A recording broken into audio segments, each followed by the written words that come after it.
السلام علیکم ورحمۃ اللہ وبرکاتہ۔ ماشاءاللہ جیسے جیسے شادی کے دن قریب آتے جا رہے ہیں، اسما کا چہرہ مزید نکھرتا جا رہا ہے۔ لاؤنج میں بیٹھی خالدہ پپھو نے اسما کے بالوں پر ہاتھ پھیرتے ہوئے کہا، میری اسما تو چاند کا ٹکڑا ہے۔ اسما کی دادی ریشمہ بیگم اسما کے گال پر ہاتھ رکھ کر کہا۔ اس وقت اسما کی ماں نصرت اور چچی شبانہ بھی لاؤنج میں بیٹھے تھے۔ شادی کی تیاریاں زور و شور سے جاری تھی۔ اماں میں نے سارے کارڈز بانٹ دیے ہیں اور آپ کی ساری سہیلیوں کو بھی کارڈ پہنچ گئے ہیں۔ ارمان نے دادی کے گھٹنوں کو چھوتے ہوئے کہا، جس پر سب لوگ مسکرا دیے۔ ارمان اسما کے چچا کا بیٹا تھا جو شادی کی تیاریوں میں زور و شور سے حصہ لے رہا تھا۔ سارے کاموں سے فارغ ہو کر اسما کو پارلر چھوڑ آنا۔ خالدہ پپھو نے ارمان سے کہا، پارلر کیوں چھوڑ کے آنا ہے؟ آپ لوگ جتنی کوشش کر لیں کوئی فرق نہیں پڑے گا، بیچارہ دلہا۔ ارمان نے اسما کو چھیڑتے ہوئے کہا، جس پر ارمان کی ماں شبانہ نے اسے ڈانٹ دیا۔ اسما اپنے دو بھائیوں کی اکلوتی بہن تھی جس کی شادی اس کے بڑے بھائی سلار کے ایک دوست حمزہ کے ساتھ طے ہوئی تھی۔ دوسری جانب ارمان کا ایک ہی بھائی تھا جو جرمنی میں جاب کرتا تھا اور اپنی فیملی کے ہمراہ وہیں رہ رہا تھا۔ اتفاق سے اسما کو بھی شادی کے بعد حمزہ کے ساتھ جرمنی شفٹ ہونا تھا۔ شادی کو صرف ایک ہفتہ باقی تھا۔ شادی کی تیاریاں پرزور جاری تھی۔ خالدہ پپھو جن کے شوہر دبئی میں کام کرتے تھے، وہ یہیں اپنے والدین کے گھر رہا کرتی تھی۔ شادی کی تیاریوں میں گھر کا ہر فرد پیش تھا۔ گھر کی سجاوٹ سے لے کر دیگر معاملات تک خالدہ پپھو سنبھال رہی تھی۔ یہ کیسے ہو سکتا ہے، تمہیں کنفرم ہے؟ سلار نے فون پر بات کرتے ہوئے کہا۔ اس وقت ارمان کے بڑے بھائی عمران سے بات کر رہا تھا۔ سلار، حمزہ کی شادی یہاں جرمنی میں رجسٹرڈ ہے۔ میں نے خود ساری انکوائری کروائی ہے اور سب کچھ کنفرم ہونے کے بعد ہی تم سے یہ بات کر رہا ہوں۔ دوسری طرف کال پر بات کرتے ہوئے ذیشان نے کہا۔ اس خبر نے اسما کے بڑے بھائی سلار کو بے حد پریشانی کا شکار کر دیا۔ اسے سمجھ نہ آیا کہ وہ اب اس معاملے کو کس طرح حل کرے۔ مگر ایسا کیسے ہو سکتا ہے سلار؟ حمزہ کی فیملی کو ہم برسوں سے جانتے ہیں۔ دیکھا والا لڑکا ہے، تمہارا تو بچپن کا دوست ہے۔ خالدہ پپھو نے لان میں ایک کونے پر کھڑے دھیمے لہجے میں سلار سے کہا۔ مجھے خود سمجھ نہیں آ رہی، حمزہ ہمیں اتنا بڑا دھوکہ کیسے دے سکتا ہے؟ ہماری اکلوتی بہن، ہم آنکھوں دیکھی مکھی کیسے نگل لیں؟ سلار نے جواب دیا۔ لیکن اب ساری تیاریاں ہو چکی ہیں، کارڈ بٹ چکے ہیں، ایک دو دن میں کراچی سے مہمان آنا شروع ہو جائیں گے، ہم لوگوں کو کیا کہیں گے؟ خالدہ نے جواب دیا۔ ہمیں باقی گھر والوں کے سامنے یہ حقیقت رکھنی ہوگی۔ جو شخص شادی سے پہلے ہمارے ساتھ اتنا بڑا جھوٹ بول سکتا ہے، وہ نہ جانے بعد میں کیا کیا کرے گا۔ مجھے اب حمزہ پہ بالکل بھی یقین نہیں ہے۔ سلار نے خالدہ پپھو سے کہا۔ سب لوگ شادی کی تیاریوں میں مشغول تھے۔ اب تک کسی کو بھی اس بات کی بھنک تک نہیں تھی۔ ہائے میری بچی، یہ تم کیا کہہ رہے ہو سلار؟ اسما کی دادی ریشمہ بیگم نے روتے ہوئے کہا۔ اس وقت اسما کے علاوہ سب لوگ لاؤنج میں موجود تھے۔ یہ خبر اسما کے والدین پر قیامت کی طرح ٹوٹی۔ میں اپنی بچی کو جانتے بوجھتے ہوئے آگ میں نہیں دھکیل سکتی۔ یہ تو اچھا ہوا کہ ہمیں ابھی پتہ چل گیا۔ آپ سب لوگ کان کھول کے سن لیں، میں اسما کی شادی ہرگز حمزہ سے نہیں ہونے دوں گی، اور یہ میرا آخری فیصلہ ہے۔ اسما کی ماں نصرت نے غم و غصے کی ملی جلی کیفیت میں کہا۔ اس کا حل کیا ہو سکتا ہے؟ سارے مہمانوں کو دعوت نامے پہنچ چکے ہیں، ایک دو دن تک مہمان آنا شروع ہو جائیں گے، ہم کسی کو منہ دکھانے لائق نہیں رہیں گے۔ اسما کے والد فاروقی صاحب نے پریشانی کی حالت میں کہا، اس کا ایک ہی علاج ہے کہ اسما کی شادی اسی دن اسی تاریخ کو ارمان سے کر دی جائے۔ اسما کے چچا جاوید صاحب نے جواب دیا۔ یہ بات سن کر ہر طرف سناٹا چھا گیا۔ اسما پیچھے کھڑی ساری بات سن رہی تھی۔ اس پر یہ بات اتنی گراں گزری کہ وہ روتے ہوئے وہاں سے چلی گئی۔ سب لوگ اسما کی طرف متوجہ ہوئے۔ میری بچی، یہ کہتے ہوئے خالدہ اسما کے پیچھے اس کے کمرے میں چلی گئی۔ اسما پر یہ بہت کڑا وقت تھا۔ وہ حمزہ کو اپنا دلہا تسلیم کر چکی تھی، اور ایسے میں اس کی دلہن بننے سے صرف کچھ دن پہلے اس کا دماغ اس سچائی کو تسلیم کرنے سے قاصر تھا کہ اب وہ حمزہ کی دلہن نہیں بنے گی۔ دوسری جانب یہ طے پا گیا کہ اب اسما کی شادی اس کے کزن ارمان سے اسی تاریخ کو کر دی جائے گی۔ میں ارمان کے بارے میں ایسا سوچ بھی نہیں سکتی۔ آپ لوگ یہ ظلم ہم پر کیوں کر رہے ہیں؟ اسما نے روتے ہوئے خالدہ پھپھو سے کہا۔ دوسری جانب ارمان بھی اس شادی کے فیصلے سے بے حد پریشان تھا۔ اس نے کبھی اسما کے بارے میں اس طرح نہیں سوچا تھا۔ اماں، میرے لیے اسما میری بہنوں کی طرح ہے۔ آپ لوگ کوئی اور لڑکا ڈھونڈ لینا۔ ارمان نے کمرے میں بیٹھے اپنے والدین سے کہا۔ ارمان، اس وقت اس گھر کی عزت تمہارے ہاتھ میں ہے۔ اب یہ تم پر ہے کہ تم اس سے بچاؤ یا اس کا تماشا بنا دو۔ ارمان کے والد نے ارمان کی بات سن کر جواب دیا۔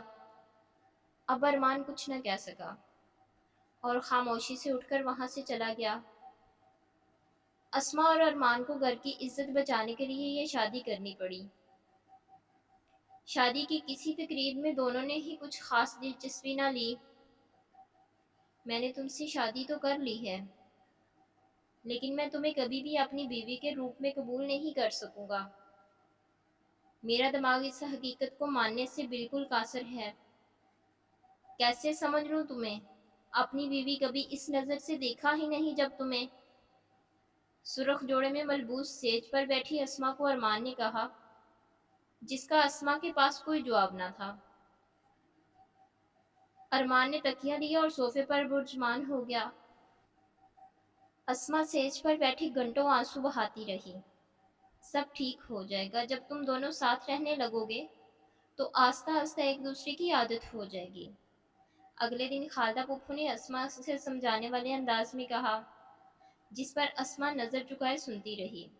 گھر میں سب کچھ نارمل ہو گیا، لیکن اسما اور ارمان کے درمیان کچھ نارمل نہ ہو سکا۔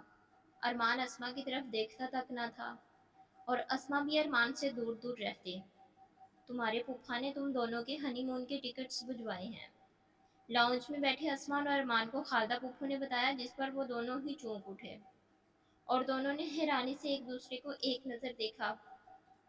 اسما، ساری پیکنگ کر لو اور اچھے اچھے جوڑے رکھنا، تم دونوں ہنی مون پہ گریس جا رہے ہو، خالدہ پھپھو نے پرجوش انداز میں اسما سے کہا، جس پر اسما خاموش رہی۔ گھر میں سب کو پتہ چل گیا کہ اسما اور ارمان ہنی مون پہ جا رہے ہیں۔ وہ دونوں ہرگز جانا نہیں چاہتے تھے، لیکن وہ اس بات کا اظہار گھر کے باقی لوگوں سے نہیں کر سکتے تھے۔ انہیں نہ چاہتے ہوئے بھی جانا پڑا تھا۔ دونوں کو ایئرپورٹ تک چھوڑنے کے لیے گھر کے سارے لوگ آئے۔ اسما کا بہت خیال رکھنا ارمان بیٹے، اسما کی ماں نصرت نے ارمان سے کہا۔ جی تائی امی، ارمان نے جواب دیا۔ دونوں جہاز میں بیٹھ گئے اور جہاز پرواز کر گیا۔ سیٹ پر بیٹھے اسما کو نیند آ گئی۔ موسم سرد ہونے کے باعث اسما کو کافی ٹھنڈ لگ رہی تھی، جس پر ارمان نے بیگ سے ایک شال نکالی اور اس کے اوپر ڈال دی۔ نہ چاہتے ہوئے بھی ارمان کی نظر بار بار اسما پر پڑتی، جبکہ وہ سوتے ہوئے بالکل ایک چھوٹے بچے کی طرح معصوم لگ رہی تھی۔ ہم صبح کیمپنگ کے لیے چلیں گے، خالدہ پھپھو نے خاص طور پر تصویر بھیجنے کے لیے کہا ہے، ہوٹل کے کمرے میں بیٹھے ارمان نے اسما سے کہا، جبکہ اسما کاؤچ پر بیٹھے فلم دیکھ رہی تھی۔ فلم دیکھتے دیکھتے اسما بیٹھے بیٹھے ہی سو گئی۔ سردی کی شدت کو دیکھتے ہوئے ارمان نے اسما پر کمبل ڈالنا چاہا، कंबल डालते हुए अरमान का पाँव टेबल से टकराया और वो अस्मा के ऊपर जा गिरा। अस्मा की आंख खुली तो अरमान को अपने इतना करीब देखकर उसका दिल जोर जोर से धड़का। अरमान ने फौरन ही खुद को संभाला और पीछे हट गया। ये लो कंबल। वो पैर फिसल गया था। बल्कि ऐसा करो कि तुम बेड पर सो जाओ और मैं काउच पर सो जाऊंगा, अरमान ने बुखलाकर कहा। नहीं, रहने दो। मुझ पर यह एहसान ना करो। मैं काउच पर ही सो जाती हूँ। तुम बेड पर सो जाओ, अस्मा ने तंजिया लहजे में कहा और कंबल लपेटते हुए लेट गई। रात को सर्दी इतनी शदीद थी कि अस्मा काउच पर ठठर रही थी, यहाँ तक कि उसकी आंख खुल गई। सर्दी से उसका सर भारी हो रहा था। उस वक्त ना वो अरमान को जगा सकती थी और ना ही काउच पर सो सकती थी। वो दबे पांव चलते हुए बेड की एक साइड पर ये सोचकर लेट गई कि सुबह अरमान के उठने से पहले काउच पर सो जाएगी। रात को सोते हुए कब वो एक दूसरे के करीब चले गए उन्हें खुद भी ना पता चला। और सुबह जब अलार्म की घंटी बजी और दोनों की आंख एक साथ खुली तो वो ये देखकर चौंक उठे कि दोनों एक दूसरे पर बाजू डाले सो रहे थे। आंख खुलते ही दोनों ने एक दूसरे को खुद से दूर किया और फौरन बेड से उतरकर खड़े हो गए। तुमने तो कहा था कि तुम काउच पर सोगी, अरमान ने सर खुजाते हुए अस्मा से कहा। जिस पर अस्मा ने अपनी बात पर पर्दा डालते हुए कहा, मैंने कहा था। अरे तुम सोए थे रात को काउच पर, फिर कैसे आ गए बेड पर पता नहीं। अस्मा ने सारी बात अरमान पर डाल दी। अचानक डोर रिंग बजी। अरमान ने दरवाज़ा खोला तो यूनिफॉर्म में मलबूस एक स्टाफ मेंबर नाश्ते की टेबल लेकर अंदर आ गया। दोनों ने फ्रेश होकर नाश्ता किया और कैंपिंग के लिए निकल गए। कैंपिंग के लिए अरमान ने एक बहुत ही खूबसूरत जगह का इंतखाब किया जो बीच के किनारे थे। उस दौरान अस्मा उस जगह की खूबसूरती से बहुत मुतासर हुई। रंग बिरंगे परिंदों को देखकर अस्मा बच्चों की तरह खिलखिलाती और इतने खूबसूरत मंजर में अस्मा की खिलखिलाती हुई हंसी कानों में रस घोलती थी। अरमान को खुद भी न पता चला कि वो कितनी देर से अस्मा को तितलियां और परिंदों के साथ खिलता देखता रहा था। अगर उसके बस में होता तो वो वक्त को थाम लेता और गुजरने न देता। दोनों ने मिलकर लकड़ियां जमा की, खाना बनाया और खूब लुत्फानंदोज हुए। वापसी पर जनवरी के उस सर्द शाम में सड़क के किनारे एक छोटे से रेस्टोरेंट में दोनों ने चाय पी। उस छोटे रेस्टोरेंट में हल्का हल्का म्यूजिक लगा था जिस पर कुछ कपल्स रक्स कर रहे थे। अस्मा ये मंजर देखकर बहुत खुश थी। यकायक रक्स करते हुए एक बड़ी उम्र की औरत ने अस्मा और अरमान को भी खींचा और अंग्रेजी में इसरार किया कि वो दोनों भी उनकी रुवायती साज पर रक्स करें। वो बड़ी उम्र की औरत उन्हें इतनी भली लगी कि वो मना न कर सके। बाकी कपल्स को देखा देखी अस्मा और अरमान ने भी कपल डांस किया। रक्स के दौरान अरमान अस्मा की आंखों में देखता रहा। उसे उससे पहले कभी भी अस्मा इतनी दिलकश मालूम नहीं हुई थी। अचानक ही दोनों में एक अजीब सी झिझक पैदा हो गई। शायद जो कशिश उससे पहले वो एक दूसरे की तरफ महसूस नहीं कर रहे थे अब करने लगे थे। होटल पहुंचकर अरमान चुपचाप काउच पर बुर्जमान हो गया और अस्मा बेड पर सो गई। रात के पिछले पहर अचानक अरमान की आंख खुली और उसे सर्दी का इतना शदीद एहसास हुआ कि वो काउच से उठा और बेड पर जा सोया। सुबह अलार्म की रिंग बजते ही दोनों की फिर एक ही वक्त पर आंख खुली और दोनों पिछली सुबह की तरह एक दूसरे की बाहों में पाए गए और बिल्कुल उसी अंदाज से बुखलाकर उठ खड़े हुए।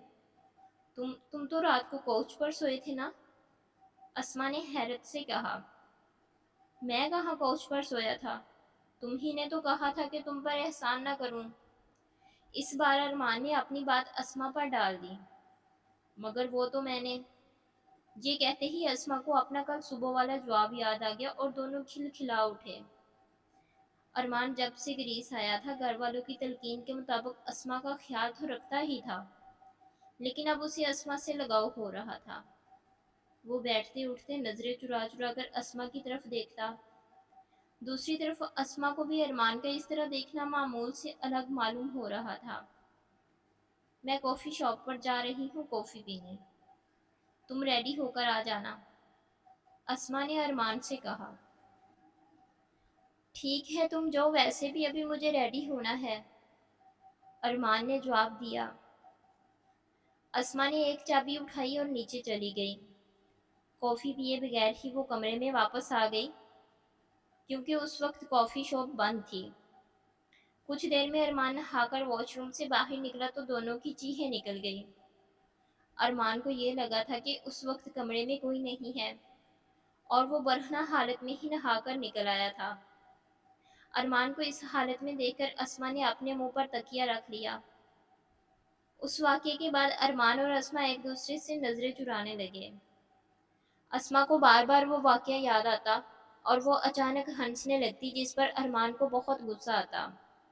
शाम को वॉक करते हुए जब एकदम बहुत ठंडी हवा चली तो अरमान ने अपना कोट उतारकर अस्मा के कंधों पर लपेट दिया। उस वक्त अस्मा को अरमान पर बेहद प्यार आया। अरमान और अस्मा को जब भी सड़क पार जाना होता तो अरमान अस्मा का हाथ पकड़ लेता और सड़क पार करवाता, क्योंकि वो जानता था कि अस्मा को तेज रफ्तार गाड़ियों से बहुत डर लगता है। अरमान अस्मा की छोटी से छोटी ज़रूरत का ख्याल रखने लगा।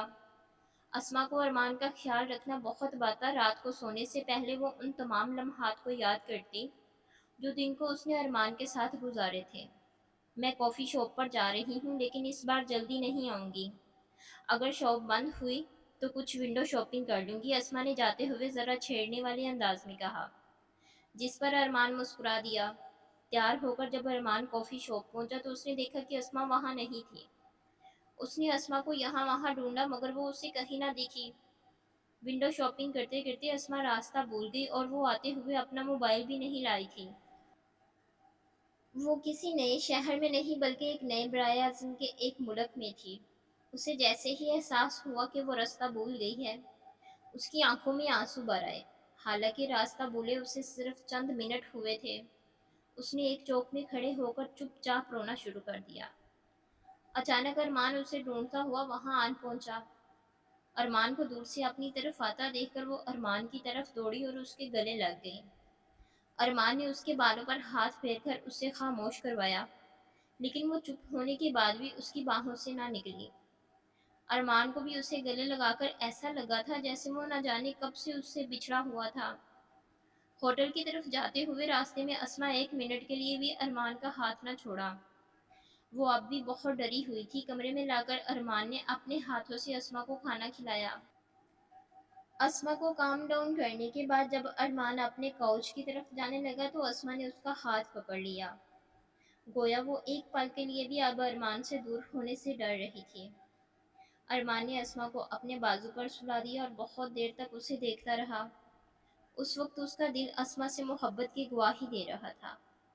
हालांकि अस्मा के रास्ता भूलने का वाक़या इतना संगीन नहीं था, लेकिन उन चंद मिनटों में उन दोनों को ये पता चल गया कि वो एक दूसरे के बगैर नहीं रह सकते। डर के मारे अस्मा का जिस्म बुखार में तप रहा था। अरमान पूरी रात अस्मा के पास बैठा रहा और एक मिनट के लिए भी उससे अलग न हुआ। जब उस वक्त तुम मुझे नजर नहीं आए तो मुझे ऐसा लगा कि ये दुनिया खत्म हो गई है। मुझे अपने इर्द गिर्द चलने वाले इंसान कीड़े मकोड़े लग रहे थे। बेड पर लेटी अस्मा ने अपनी कैफियत का इजहार अरमान से किया। उस वक्त मेरा दिल भी बहुत बेचैन हुआ था। मेरी आंखें तुम्हारी एक झलक देखने को तरस रही थी, और वो 10 मिनट मुझ पर 10 सदियों की तरह गुजरे थे। अस्मा की बात सुनकर अरमान भी अपने जज्बात का इजहार कर दिया। ये सुनकर अस्मा उठी और बहुत बेबाकी से अरमान के गले लगी और ज़ारों की तार रोने लगी। उस वक्त अरमान की आंखों में भी आंसू थे। अरमान ने अस्मा के आंसू अपने हाथों से साफ किए और उसकी पेशानी पर एक बोसा दिया, और वो दोनों मोहब्बत के समंदर में गर्क हो गए। जब वो उस नए मुल्क में हनीमून की गर्ज से आए थे तो यूं लगता था कि दो अनजान लोग हैं, एक दूसरे को जानते भी नहीं। और अब वो एक दूसरे को इस कदर जान चुके थे कि शायद उन्हें एक दूसरे की धड़कनों की भी खबर थी। उन्हें क्या खबर थी कि जिस सफ़र पर वो आना भी नहीं चाहते थे, उस सफ़र पर वो एक दूसरे से इतना मानूस हो जाएंगे कि सफ़र से वापसी पर वो चाहेंगे कि काश उन्हें साथ बिताने के लिए कुछ वक्त और मुयस्सर आ जाए। लेकिन अब उन्हें कौन जुदा कर सकता था। ये वो लैला मजनू थे जिन्हें निकाह के बाद इश्क हुआ था। मज़ीद अच्छी वीडियोज़ के लिए मेरे चैनल को लाइक, सब्सक्राइब और शेयर करें। मिलते हैं नेक्स्ट वीडियो में, तब तक के लिए अल्लाह हाफिज़।